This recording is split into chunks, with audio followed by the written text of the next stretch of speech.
We know that entrepreneurship provides to immigrants opportunities for integration into the host society. Immigrants are good entrepreneurs once they introduce to the market new perspectives brought from their homeland. That means that when an entrepreneur migrates, he or she brings attributes developed from one environment to another. An immigrant entrepreneur pressures the ability of the nexus between entrepreneur business opportunity, nexus to generate entrepreneurial activities, and change the environment through their entrepreneur ventures. However, it is known that in general, entrepreneurship deals with some usual issues. Funding, introduce a new product or service into marketing, managing competitors, and others. The immigration situation adds others issues to the equation, like difficult of building social connections, additional obstacles to access legal and financial systems, and others. There are other issues beyond the normal entrepreneur obstacles. However, solving the problems experienced by immigrant entrepreneurs is highly beneficial for the economic growth of hosting nations. A research conducted by the Vienna University of Economics and Business shows that when people voluntarily choose to emigrate, they are more likely to take risks. And the tolerance of risk could be invaluable when starting a business. The higher tendency to start a new business among immigrants has been credited to the issues they face on host country, like labor market discrimination, selective immigration policies, and the availability of specific opportunities within ethnic groups in areas with high overall immigration. Our goal today in the submodel is to discuss which skills you need to support to the development of these entrepreneurs and their path building their companies. Our suggestions as the point of departure is to take stock of their qualifications and skills. This initial step should be designed into integration programs which should themselves be tailored to meet specific needs. The available evidence suggests that procedures for recognizing foreign qualifications and converting them into their host country equivalents are highly valid in entrepreneurial ecosystems. So, our first question here is, why is important the development of intercultural skills? Why should we develop this kind of skills? Shouldn't be the one to adapt to themselves? Let's reflect a little bit about this. Some authors define intercultural sensitivity is a person's effective response to intercultural difference. It is an important element of intercultural competence, where increased intercultural sensitivity leads to increased intercultural competence. Intercultural understanding encompasses both cognitive and affective domains. The cognitive aspect of intercultural understanding comprises knowledge about one's own as well as other cultures. It also includes knowledge about the similarities and differences between cultures. We need to understand here that these entrepreneurs, they come from a different environment with a different culture, with different habits, and we need to understand their background, so we will be able to help them to enter on their new environment. While knowledge is an important component, it is not enough for intercultural understanding. Curiosity and respect are other elements that are important to deal with intercultural differences. It's not because it's different that it's wrong. It's just different. We need to remember this when we are talking about immigration.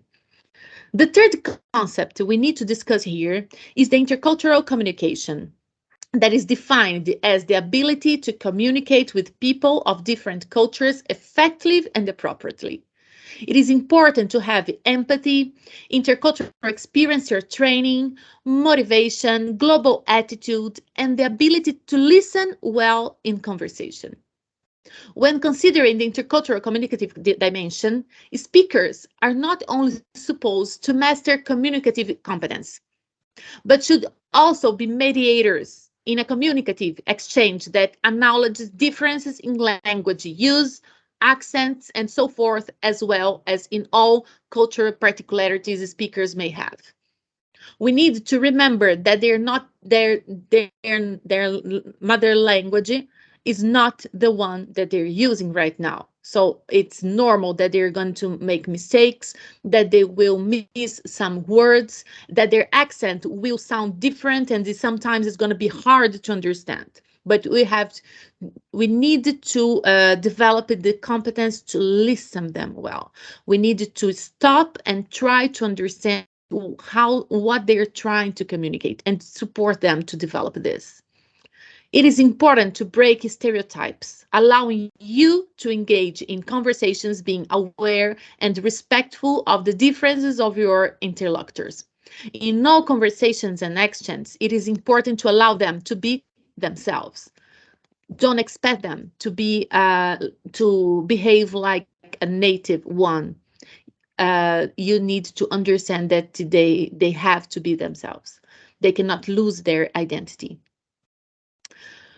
So it is important also to emphasize what intercultural competence means.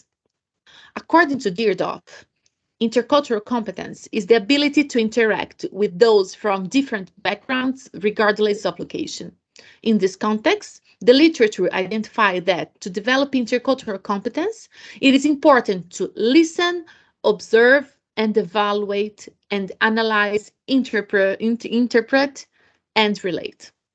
Interpreting and relating is the ability to identify and explain cultural perspectives and mediate between and function competence, invent, explain it, and relate it to one's context. On the other hand, skills of discovery and interaction are the ability to acquire new knowledge of a culture and cultural practice, and the ability to operate knowledge, attitudes, and skills under the constraints of real-time communication. In other words, an intercultural approach should make people conscious of their ethnocentric views. It is important to be aware of your own ethnocentric vision about the world and why it happens. Contextualize situations so you can understand that issues need to be related to the entrepreneur context in order to get a better understanding of them. Organize knowledge, compare different situations considering the context where those situations take place. This can be done by addressing stereotypes, generalizations, and differences in cultures and so forth. Another element that is essential to work with immigrant entrepreneurs is the ability to see from others' perspective. Maybe this is the most important one. Assembling global perspectives and the ability to understand other worldviews becomes an important consideration as well. Further, knowledge alone is not sufficient for the development of intercultural competence. You must seek to develop skills for thinking interculturally. This becomes more important than actual knowledge acquired. Guys, in sum, you should always keep in mind some assumptions that was suggested by Tantopolo. Basic skills are those needed to live in contemporary society. For example, listening, speaking, reading, writing, and the mathematics, while hard skills are strictly job specific, closely connected with knowledge, easily observed, measured, and trained. Soft skills are non-job specific. They are cross-cutting across jobs and sectors, closely connected with intangible personal attitudes and competences, such as confidence, discipline, self-management, and social competence, such as teamwork, communication, and emotional intelligence. Softy or transferable skills mostly refer to flexibility and adaptability. Interpersonal and communication skills, problem solving, creativeness, team working. I'm sorry, problem solving, creativeness, team working, initiative, leadership, creativity, self motivation, time management, and the ability to make decisions.